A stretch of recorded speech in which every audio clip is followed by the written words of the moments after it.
We also don't have as many horses or bayonets. So, should somebody get the door, maybe? Oh. Those are in my office. Is Candy coming back? You doing? Very well. Yes?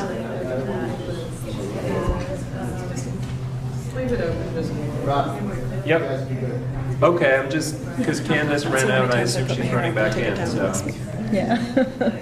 That's my nervous tick.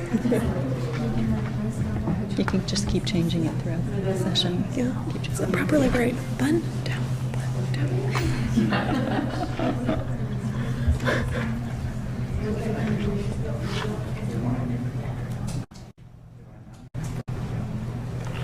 So did you get a laptop? Okay, so should we... Whatever.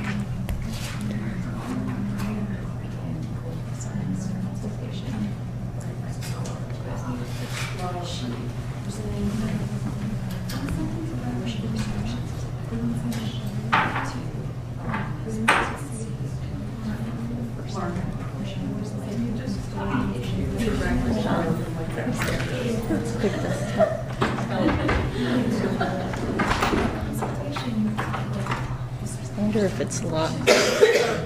Thanks, Mark. Sometimes that Looks door good. locks. Okay, that's good. Should we check it? Screen's okay? Propped it, so that's good. Okay. I spend a lot of time in this room, so. All right, so I'd like to welcome everybody today to this panel called Bountiful Harvest. It's about open access collections as part of our Open Access Week 2012 events. Just as a reminder to everybody, this event is being videotaped and the performance will be posted. The performance. The panel will be posted on the Columbia YouTube channel, or actually on the Cedars YouTube channel. So please be conscious of that and let us know if you don't want to appear on the web, and we'll see what we can do to edit you out. But easier just if you be aware and say what you're comfortable saying to the world. So. We have a great panel today. I know all three of our panelists well from their work to help forward, or rather advance open access here at Columbia and Barnard and Burke at the Union Theological Seminary. So I look forward to hearing what they have to tell us about open access and collection development. And we'll start with Matthew Baker. Yes. From Burke. Yeah, I think I know most people, but I'm Matthew Baker, Collection Services Librarian at the Burke Library, which is just across the road there at Broadway and 120th. I think we were all sort of thinking that we would give a brief introduction to the context in which we work as it relates to issues of open access. And so to that end, a little bit about the Burke. Some of you may or may not know it or have had the chance to come on over. Since 2004, it's been one of Columbia's libraries. But prior to that, it had a long history of its own as the Library of Union Theological Seminary since its founding in this part of town in 1908, around the same time the Morningside campus of Columbia was built. And we serve a range of patrons and scholars from Columbia religion and sociology and other generally Columbia students across the disciplines. Union students, of course, are a very important group of users that we have. Many students at Union live on campus, spend a lot of time in the library, as well as serving the students and faculty of New York Theological Seminary and a whole range of national and international researchers who come to use the library. The mission of Union Seminary, which is an important part of this discussion, I think, it's a long history of socially engaged, ecumenical, activist, progressive theology. And in many ways, that mission dovetails with a lot of the emphases of the open access movement, broadly speaking. It's a relatively small institution, I think, compared to Columbia. There's 28 full-time faculty, about another 40 adjunct and lecturers. Student FTE is in the neighborhood of 250, 275. I don't have the very latest numbers.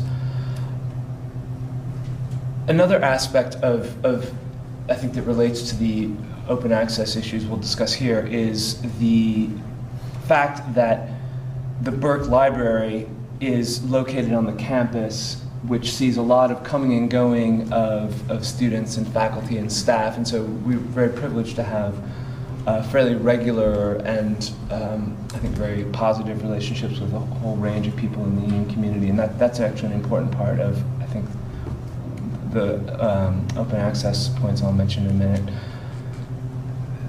Mainly what I, although actually Rob and I were just talking, the Union Seminary quarterly review has just gone open access last year. You probably all received a notice of that, I think it was last summer.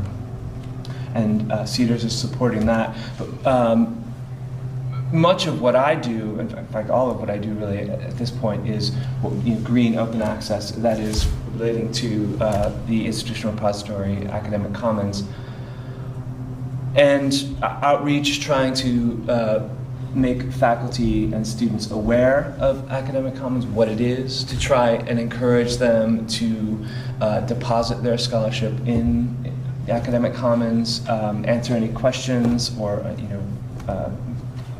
any questions, or don't have any objections, just questions. In fact, one of the things that I always say is when people ask about how it's going is when I've talked to faculty at Union and tried to explain to them what the academic commons is, their questions at the end are along the lines of, why would someone not do this?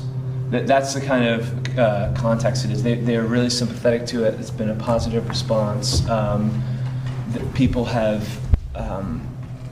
been very interested. I think, and so far, we're still working. I mean, I think in the context of day-to-day, I mean, what I've found is, in trying to make people aware of open access and to get them to deposit their work, it's been much more effective on a person-to-person basis. We've sent out email reminders to the faculty and staff. But I'd have to go back and rethink this to be completely comprehensive, but I think almost all of the faculty responses we've gotten have been as a result of just a conversation, either passing by an office or running into somebody, and saying, oh, did you see the email? Oh, can we sit down and talk about this? So because we have the smaller scale that I mentioned, that's been really conducive to those kind of conversations. I realize that's something that's perhaps unique to that, to our context. And so we've had some pretty good numbers deposited so far, and we've got quite a few others still in the pipelines, and some others who have expressed interest. So I'm hopeful that, hopefully by say the spring, we'll really have a pretty significant increase in the amount of Burke-related, union-related content in academic commons. I guess I'll leave it at that. Great, thanks. So my name is Megan Wacha, and I am the Research and Instruction Librarian for Media and the Performing Arts at the Barnard College Library. And Barnard College, for anyone that's unfamiliar with it, is under the umbrella of Columbia University, and it's a small liberal arts college for women.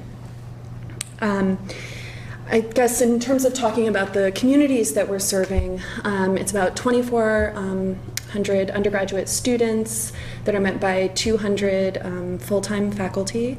Our student-to-faculty ratio is along the lines of, once we consider all FTE, 10 to 1. So it's very much a service-oriented institution. It's about individualized service. And that is reflected in the operations of our library. We have a personal librarian program, and so in that position, I serve as the personal librarian. I liaise to the dance and theater departments and the film and music programs. So we have very strong relationships with students and faculty in our respective departments and programs. What this means in terms of our collection development policy, though, is that Barnard, the Barnard College Library is also a small undergraduate library within a larger university library system. So we collect in order to support the undergraduate curriculum of the college, and we serve as the primary collectors in women's studies and in dance within the Columbia University system. And so I will say that I'm particularly interested in thinking about open access as it relates to dance materials, not only because I select in this area, but also because of the very unique challenges it presents, both in terms of the content types and in terms of the community. So when I meet with students about their research in the performing arts, I tell them it's really important to remember two things. First, yes, they're ephemeral. And second, they're collaborative. And I would say that this also applies to my responsibilities in collection development. In dance, the library collects, yes, books, but because of the small size of the discipline, they often receive only one printing through a small press. We also collect journals, reviews, sound recordings, and images, both moving and otherwise, all of which try to document in some form the ephemeral body that moves in space and time. But I must also remember that the field, and on a smaller level the department I serve, are collaborative. It's composed of more traditional historians, but also critics and practitioners, all of which take in and put out a diversity of different types of content. These practitioners, I will say, often don't have access to tenured positions within the institution, but their intellectual output, although not a text, is clearly evidence of the research and teaching activities of the college. So when I kind of expand this idea of collection development to include issues of open access, I'm faced with many of the same collecting challenges that exist in a more traditional print environment. A field so small that it lacked the most basic staple of any discipline, the multi-volume encyclopedia, until the International Encyclopedia of Dance was published in 1997. And so trying to consider an undertaking such as a subject-specific repository would be somewhat daunting, but possible. A field in which its publications, again, are often printed by smaller presses, making them cheaper to purchase, but their availability and often their preservation dependent on the passion of the individuals that run them. And we're seeing this a lot through a lot of web content that's currently available. And also film titles. You know, whether we're going on VHS, where it still exists, DVD, or now moving into streaming media, that are held hostage, essentially, by permission holders, dancers, choreographers, composers, musicians, filmmakers, all of which may create a barrier to their distribution. So, for me, whether we're talking about collecting open access resources or making our resources, our content, available via open access, what I really see, though, is not the challenge, but the incredible opportunities that it presents. There's an opportunity to partner with the communities that we serve. And if I'm to bring in this year's OA Week theme, to help them set the default to open access as they move forward. So I ask questions like, how can we, as librarians, collaborate with faculty or their professional organizations to preserve and make accessible content such as their short-run publications? As faculty increasingly request access to streaming media for teaching purposes, can we partner with practitioners to make sure it's available through something more durable than YouTube? And New York University's Hemispheric Institute has actually made some really great developments in this area. I also ask, how can we make alternate forms of intellectual output, such as a performance or increasingly perhaps a digital humanities initiative, more visible within and outside of the Columbia University? And so I guess I'll just say it's this idea of alternate forms of output that brings me to my last collaborator, and that is of the undergraduate student. I firmly believe in the value of collecting undergraduate theses in an institutional repository such as Academic Commons. Yes, this content documents the research and teaching activities of the university, but in asking students to submit their theses, again, there's an opportunity. There's an opportunity to discuss issues of intellectual property. There's an opportunity to talk to them about considering how information comes to them, or perhaps how information won't come to them upon graduation. But also to engage them with the idea of not just being consumers, but producers of knowledge. To think about their work as participating within a larger scholarly conversation. Undergraduates are asking some of the most interesting research questions, and regardless of their discipline, whether it's in the performing arts or in neuroscience and behavior, their work has the opportunity, I believe, to make an impact. And in the case of Academic Commons, it already has. And correct me if I misstate this, but the per item download for undergraduate theses is second only to ebooks within Academic Commons. So that's ahead of dissertations. And so really the way that I think about it is the research process of both our faculty and our students is not complete until it is published and given a very public audience. And I believe that we have a really great role to play in that process. Great, thanks. Well, as many of you know, I'm Pamela Graham, and I work here as director of our Global Studies Division, and I also direct our Center for Human Rights Documentation and Research. I wanted to thank Rob and Catherine and Cedars for putting this group together and inviting me to be part of it. And I kind of half-jokingly wondered if you had to get special permission from Spark to have an open access panel that doesn't have a scientist, because I always associate so much of this discussion with the sciences, and it's obviously been really important and central to all of the issues related to publishing. But we're a gaggle of humanists here, and we all work in very different kinds of disciplines, both social sciences and humanities in our case. So we hope that this can surface some of the things that may be different or unique to those disciplines, and hopefully there are those of you out here who can join in a discussion when I'm finished, and that could be one theme we could be keeping in mind. So I wanted to just say a bit about our collection development work in our unit and how open access is factoring into that in our overall observations on the scholarly communication and the scholarly communities that we're engaged with in doing this work. And I'll give a little bit of context for anyone who may not be familiar with our work and the nature of the collecting that we do within our Global Studies Division.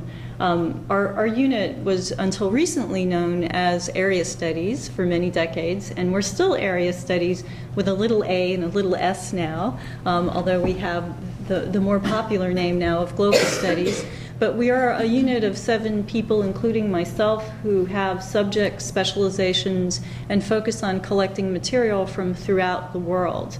And our coverage includes Middle East and Islamic studies. Peter is our librarian for that area. He's here with us today. We also cover South Asia, Jewish studies, Latin American and Iberian studies, Russian, Eurasian, and Eastern European studies, African studies, and we work very closely with Cornell University to do more in-depth coverage of Southeast Asian studies, which is their specialty. They have a preeminent collection up at Cornell. I can add to the picture that we also, of course, have an East Asian library, which is a separate unit that does all of the collecting from those regions of the world. And then within our disciplinary divisions of art and architecture, history and humanities, social sciences, we have many other people joining in this overall effort of collecting from throughout the world. So just a few things to give you some sense of what we do and the scale and scope of what we're doing. Our collecting is really quite extensive. So as you've already heard, it's extensive geographically in that we're pretty much covering the entire world in the work that we do. But it's also very deep in that we will collect in many languages you have probably never heard of, but that matter to someone and that is important to the research process. Especially at an institution like Columbia that is so global and has both departments, programs, institutes, centers, professional degree programs that are all very heavily engaged in the world and need to either train people to think about the world or train scholars to be specialists with very deep roots in understanding the world. In terms of our collecting, I estimate, and these are kind of rough estimates just for our unit, that we probably work with a network of at least 40 to 50 in-country vendors, many of them very small businesses or family businesses, to procure the information that we get, the materials that we get. We spend about $1.3 million a year on the print collecting that we bring in. That's a rough estimate. And that's probably an intake of over 30,000 items a year that we bring into this library system. The electronic expenditures, which are really hard to estimate, but last year it seemed to be around $183,000. That is less than 15% of what we spend in print. So as you can see, we're still dealing in a scholarly communication process that is mostly print throughout the world, and where you haven't seen a transfer or replacement of digital, of print with digital. We still, to capture the record, have to engage pretty deeply in that. And that doesn't mean we don't have a lot of digital content to monitor, but that just gives you a sense of the balance of what's happening. So what does that digital landscape look like, and how does open access factor into that picture? There's a fair amount of historical, what we call historical content, publishers like Adam Matthew Gale, and usually scanning microformed collections and reselling them is basically what happens. But there's a fair amount of historical kind of archival document collections in the digital publishing. There's collaborative efforts like the Center for Research Libraries or consortia of libraries that partner with commercial publishers to help produce products like the World Newspaper Archive. Generally, what's happening there is content that's not really commercially viable to go out and be distributed is made possible to be published because of some kind of nonprofit profit collaboration that helps push some of this into the digital realm. And then, of course, there's all kinds of digital projects out there that national libraries or academic libraries or cultural organizations digitize and get content out that's freely available. So that's a part of this landscape as well. And it's very fragmented and very hard to get a sense of what that is overall, but that's a piece of the picture. In terms of more current sources, there's clearly a lot of licensing of news and other current data and information that we pay for. A lot of big vendors like Factiva and LexisNexis have this. And then we have ebook products that I often call the boutique ebook products, because they can be very often not complying with some of the standards we'd want to see for that. Some may be free, some may not be free. And again, it can be very fragmented and challenging to find ways to make them available. They're usually set up and marketed to local users, not to an academic library environment. So we have a lot of challenges in seeing a lot of content come in that way. And so that's where open access is so important to us, because that's really, in my eyes, the growth area of the digital for a lot of what we're covering in our group. And by open access, I think I have a very broad and liberal definition of that. I know there's probably a lot of energy that goes into defining what open access means. And yes, in some cases it is the situation that I guess is common here, where you see open access as this alternative to the conventional publishing models that charge fees both for access and may limit rights to use of material. And we certainly see open access coming up as an alternative and in some ways to displace or replace those kinds of models. But we also see in our world sometimes the alternative is not those prevailing kind of commercial models, but the alternative is nothing. That you just don't see publishing if you don't see open access publishing, or you see the print publishing that continues, but that then will have a very low impact because of the challenges of seeing print get disseminated and discovered and all of that. So in many cases, open access is having this additive effect, not a replacing effect, adding more access and more content that researchers can have. It also is very important. There's a lot of discussion about what that does to the dynamic of knowledge transfer and information transfer. And we see knowledge being produced, especially in the developing world, very underrepresented, and that what often is called the South-North flow not happening, nor does the South-South flow happen. But the more that we can be aware of this content and do things to facilitate discovery and access, the more that kind of exchange can happen, and the better, we think, for the scholarly communication process. So, our sense of open access may include aggregator sites that pull together open access journals, and it may include just open web content, which may stray a bit from the conventional sense of open access, but that we are very aware and cognizant of the role we may have with that kind of content. So I'll just, give a few quick examples of things that have caught our eye and ways that we work with open access, and then we can maybe open things up and hear from some of you. And I can draw examples from the Latin American area because I was the Latin American Studies librarian for many years here, and that's the part of the world that I know the best and that I'm closest to. There have been some really successful aggregators of open access journals based in Latin America, and some of them rank among the top portals in the world for open access journals. And that's a significant achievement, and as a Latin Americanist, it makes me kind of proud that these projects really took off. One is the scientific online library known as Cielo that started in Brazil and now has many different national sites. And by scientific, it's good to know that often in translating from the Spanish, científica is really meant to be scholarly, not science in the pure sense of science, although that's a nuance that doesn't always come through. But this Cielo has about almost 1,000 journals at this point and spans both sciences, humanities, social sciences, and they offer a systematic way of producing, having searchability, free download. Everything's licensed under the Creative Commons licensing. It's peer-reviewed journals. There's a fairly strict process of reviewing journals before they're admitted into the Cielo network.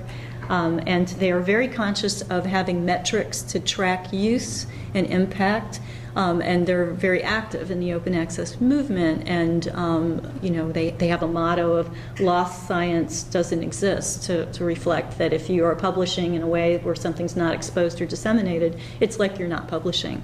And so they have a real consciousness of that and have been very active at promoting that. This is produced with government support in Brazil, which I guess makes it possible, but it's done a lot, I think, to change the culture of publishing in Brazil and in other Latin American countries. And we have linked, I follow Cielo from its inception in the early 90s, and we've linked to it. We've done whatever we could within the library to make sure our users knew about the particular journals we have.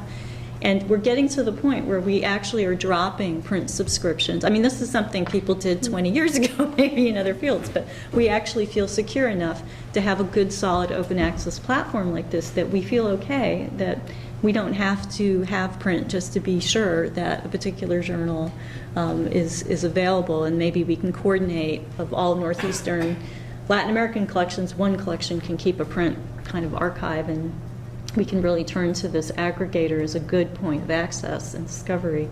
There's another similar product, Red Alic, which is based in Mexico, also has over 800 journals, so same kind of principles and covering some other countries, other subjects. But those two repositories, I guess you might call them, or portals, we should say, rank very highly in the world in terms of good models for how to do this. And again, just as a point of comparison, the only index we had for Latin American Studies journals was really the Hispanic American Periodicals Index, and that has covered in its lifetime since the early 70s about 500 journals it's indexed. Between Cielo and Red Alic, even if there's some overlap, you could say, well, maybe there's at least 1,200 journals being covered in there that are all full text searchable, whereas Happy was just an index with no full text. And so alone, the discovery process alone is transformed by seeing more of these open access products. And that's really been a real positive effect, I think, on our communities. Then just quickly for open web content, our division ages ago got in the game of creating subject directories to web resources years ago, and that was what was happening, and some of those are still going, and we think about the role of doing this, and not everything is exposed well to the web, so we still think there's a role for curating the open web in some degree, and so we do that in a few different ways. We still have some of these portals, and they're probably undergoing some revision and transformation, but that's been an existing way that we tried to highlight open access content. We have, actually, Peter, I'll mention that you run a blog, Amir, Access to Middle East and Islamic Resources.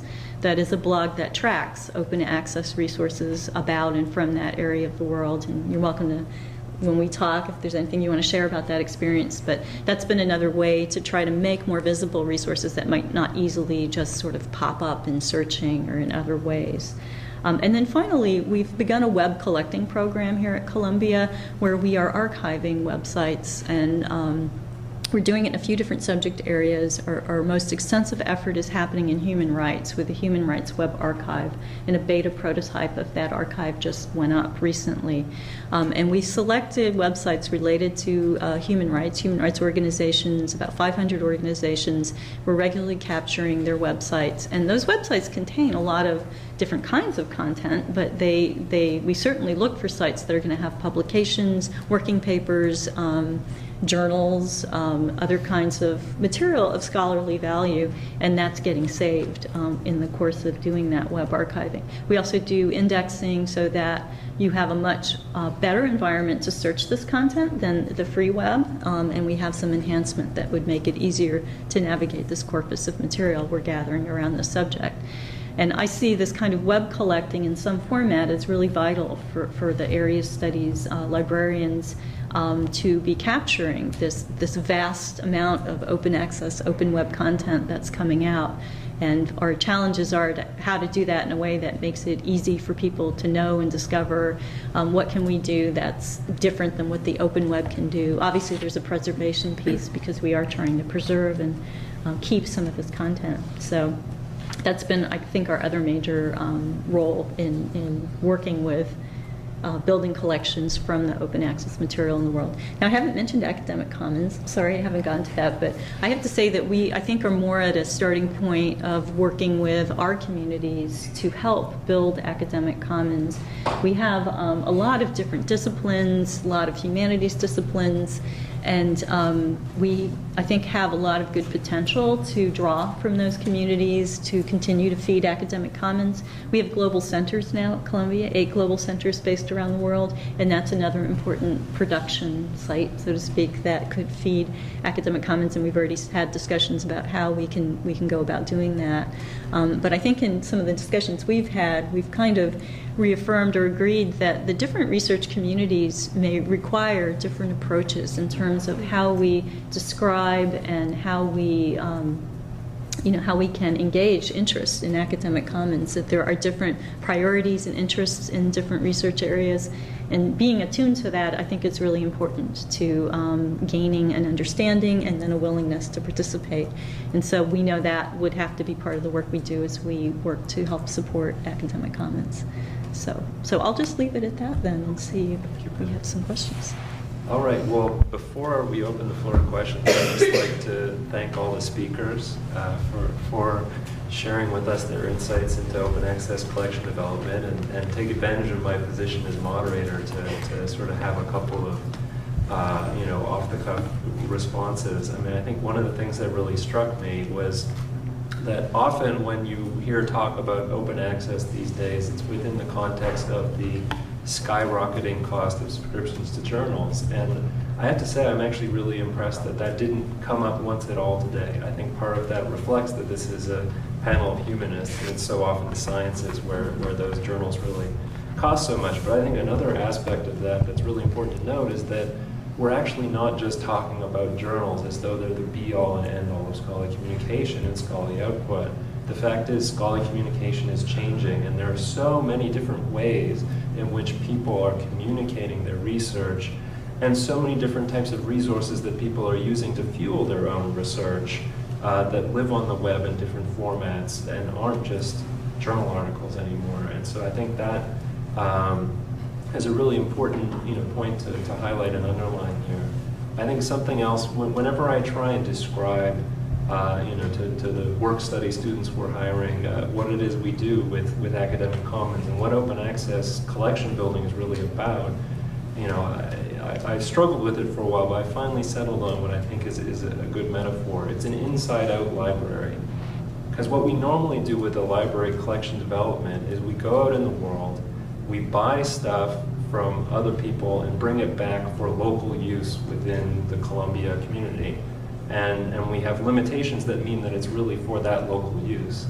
And what we're doing when we're building open access collections like the Human Rights Web Archive and like Academic Commons is we're gathering stuff that we have access to locally and packaging it and making it available for use throughout the world. And that's really one of the most powerful things I think about open access.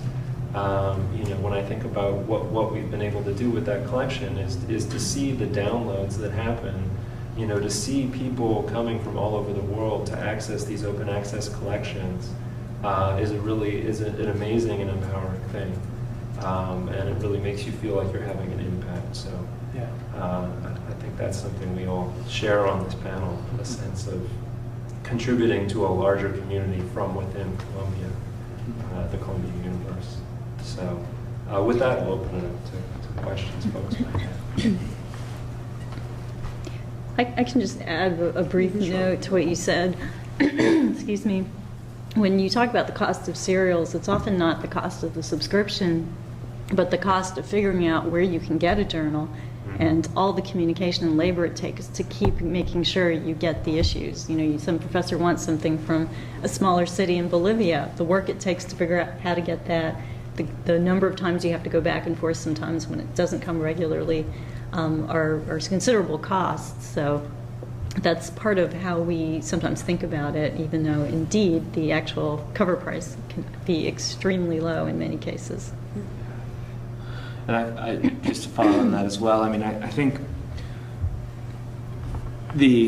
I guess what you call the cultural issues around open access as opposed to the legal or as opposed to the technical, those are the things that I spend the most time, I think, just discussing and as you say, moving towards new models of scholarly communication, the sort of small steps, things like the monthly statistics report from Academic Commons, a sense that scholars gain, seeing how many people have accessed their content is really powerful and immediate in a way that, is I think a really important piece of moving this Academic Commons in particular, but open access approaches to scholarly communication more generally forward and making the case in ways small and increasingly large, I think.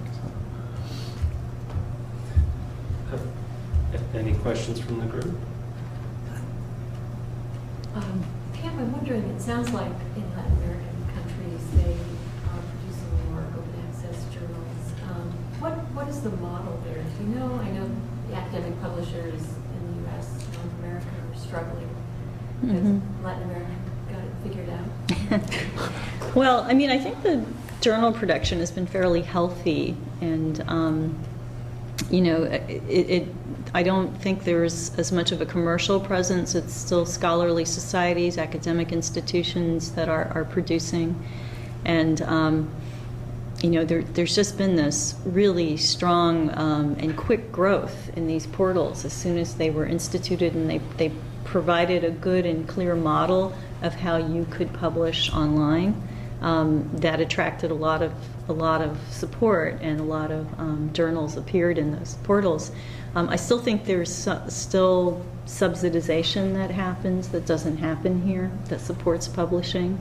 And again, this is kind of different than what you're seeing in other areas. Like the ebook market is almost non-existent in Latin America, but for journals, we've seen a much stronger growth of that. And even when you're paying for print journals, again, they're rarely expensive. They're $25 a year or $50 a year at the most. So it's a very different kind of landscape. But again, the real challenge is keeping track of what's coming out, where it is, how to get it. And you do see a trend of many journals that come out and don't survive. So you see quite a lot of that happening, and the ones that persist are in the end much, much fewer. So. I was really struck by each of you talking about the collaboration aspect of what you do. I wonder if you could all drill down a little bit more on that. I think you all clearly don't think of yourselves as I'm the big, I don't know, like know-it-all person or whatever, you know, but that you have to work together. And I wonder if each of you could address a bit more how you do that in your daily work and how going forward, how you would want to build those relationships. I guess I'll go first. It's a really great question. I mean, in addition to my relationships with my colleagues at the Barnard Library and my colleagues at the Center for Digital Research and Scholarship, I also see one of my greatest collaborators is the faculty member. I think one of the challenges of engaging undergraduate students, it's a question of how do we engage a community with issues of open access when they already have a very high level of access to content, at least during the 4 years that they're here. You know, they have questions. They don't yet have questions about how information exactly is coming to them, and they're not really thinking about their work as participating in a scholarly conversation yet. But by partnering with faculty and having the faculty kind of support some of the principles that I discuss with them, that really does engage them to go and submit their theses to the Commons. And so that's where the greatest success is, I find.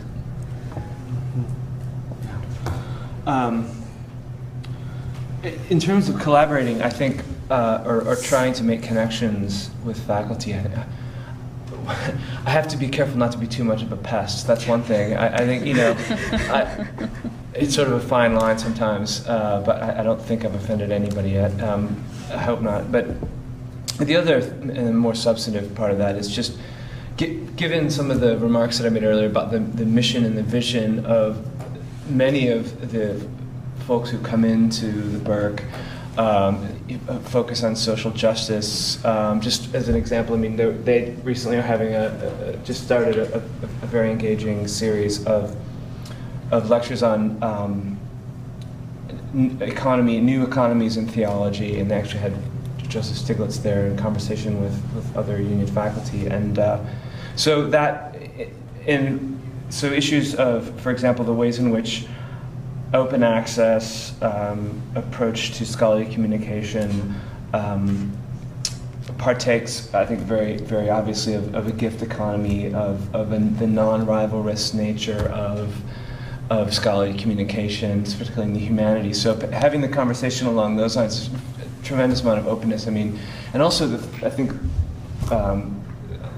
some of the things that Pamela mentioned, although in obviously slightly different directions, there's a real interest in, you know, connecting globally, both as scholars and as practitioners, in both directions, as it were. You know, as you know, reaching out and pushing out scholarship in the most broad way, but also drawing upon the fullest range of theological writing and experience. There's a real interest there, and I think it's very easy to, in the course of conversation and trying to, and I think a lot of it is, you know, you read about this, I think, probably in almost every sort of type of outreach that you might encounter, is that everyone's very busy and everyone has a lot on their plate. And so what is it about,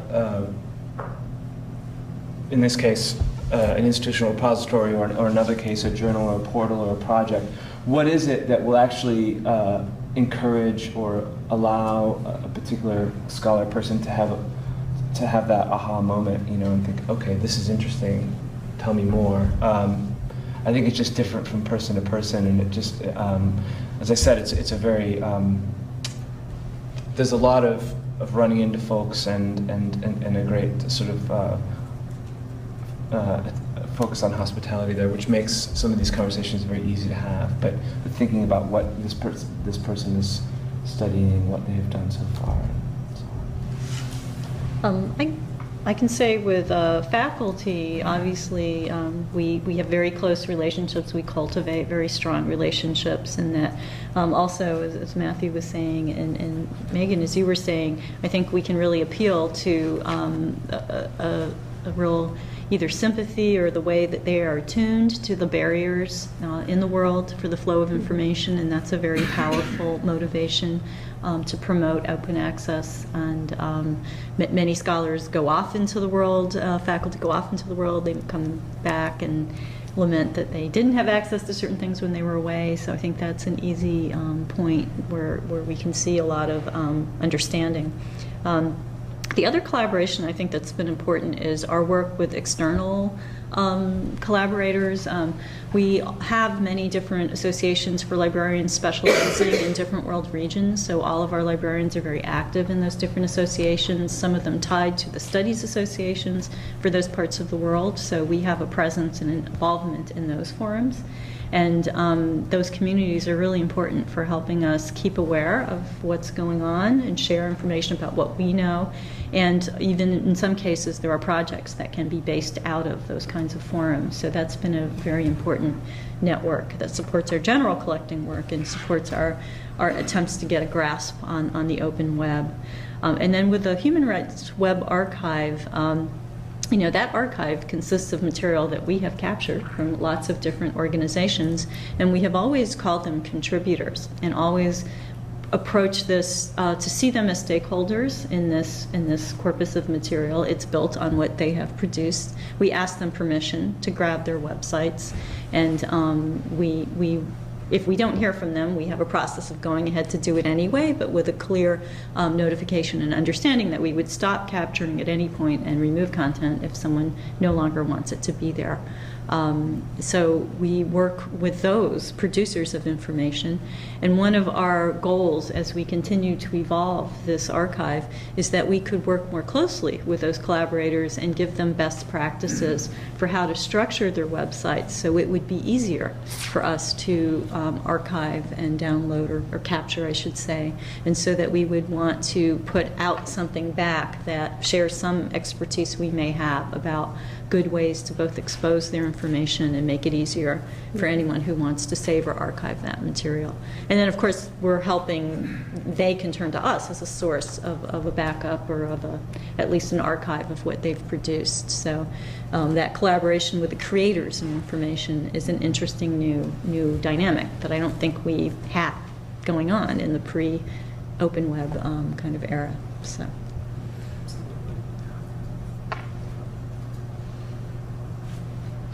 We heard in Megan's presentation, but then sort of peppered throughout all three, that open access represents something of a growth area in all of your different contexts. So whether that's identifying opportunities for talking about open access, or what you sort of admit into the institutional repository. And I just wonder if any of you could comment on whether or how you think libraries need to change to accommodate this growth. I'll say so. I mean, it's to some extent. I know as librarians we have many things on our plate. So to some extent, including a heavy element of outreach or development in these areas is adding to that. But at the same time, support of CEDARs and of other similar groups within the library is really crucial there, having that expertise. And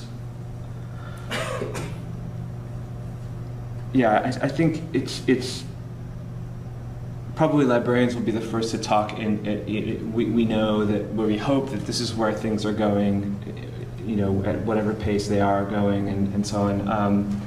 And I feel like it frees up, whether it's in terms of budgets or in terms of just workload, it ultimately could, and this is maybe a bit more abstract, but it ultimately could, I think, free up libraries to think a lot more imaginatively about, their role as curators of scholarly knowledge, of new projects, of new directions for scholarly communication and for archiving the world's knowledge and so on. So there's, you know, as these genres evolve, and you know, I feel like there's a lot of instrumental roles that librarians can be playing, and of course are playing, but you know, even more so in terms of shaping, pushing forward in a really, I think, exciting way. Yeah, and I'll also say, to echo what you've said, and also Rob as well, in terms of academic commons kind of being inside out, I really like that. You know, it's funny because in dance, libraries and librarians have always played a pretty interesting role. The New York Public Library for the Performing Arts, for instance, likes to describe itself as part library, but also part museum, that they actively preserve the art form. And the last, I mean, if I can back up, I was going to say the last 20 years, but let me back up a little bit further. I mean, dance in higher education is actually a pretty new thing itself.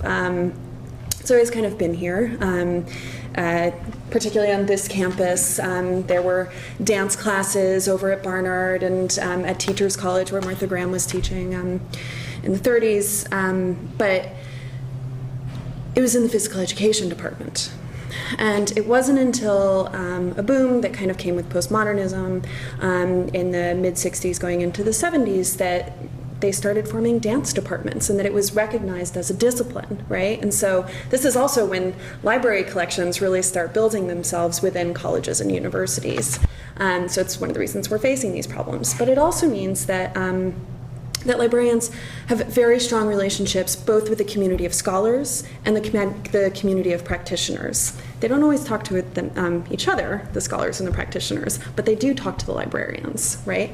And so through this, there are organizations like the Dance Heritage Coalition, based in New York, which has done some really important work in terms of collecting the art form, teaching basic standards for preservation, but also setting early standards for film preservation. They were one of the first institutions to do that. So in terms of open access and creating new content, this is just beginning to become part of the conversation.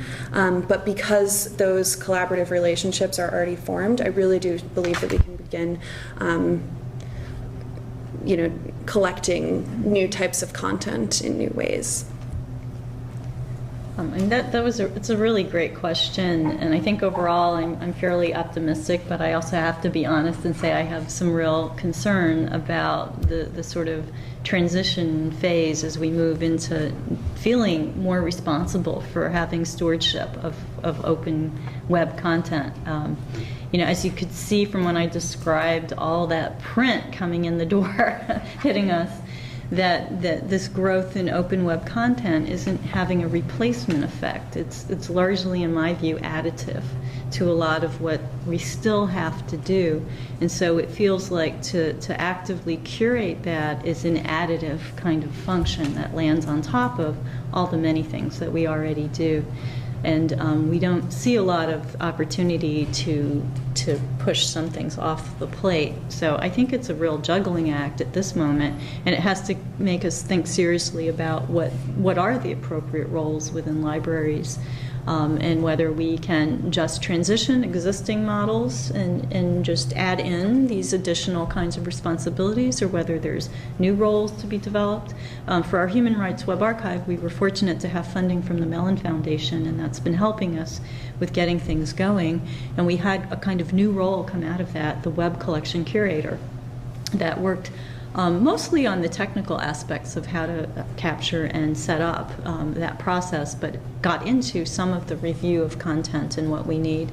And it may be that we need some new roles like that work in collaboration with people with very deep subject knowledge, and that there can be some shared responsibilities.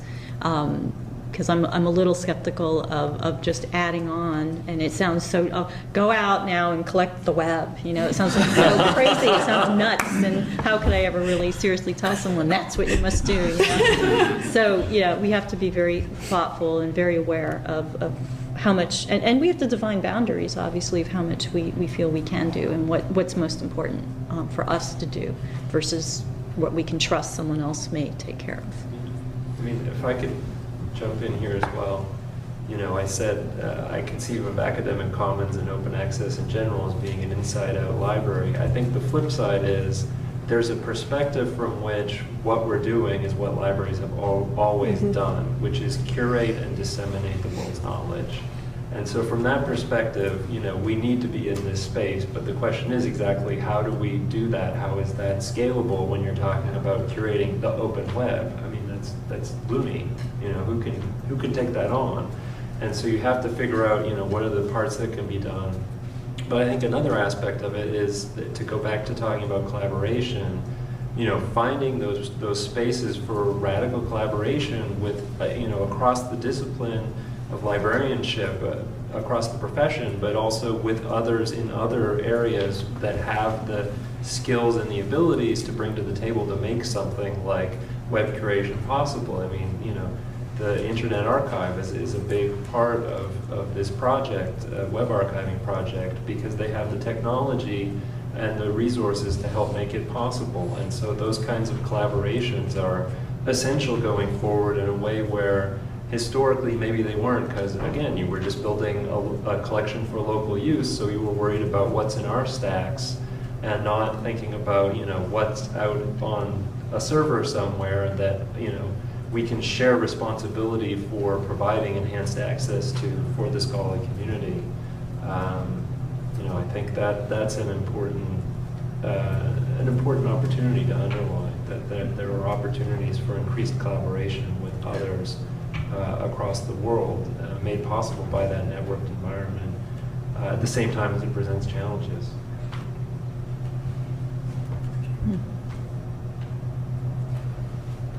All right, well, any last questions or last thoughts? Could ask a science question and see if we can answer. No, I'm just kidding. Don't do that. All right. Well, in that case, thank you all for joining us today for this event. And I hope you'll all join us tomorrow afternoon here in this room again to watch Dr. Cruz of Columbia's Copyright Advisory Office present about copyright issues and open access. Thank you all.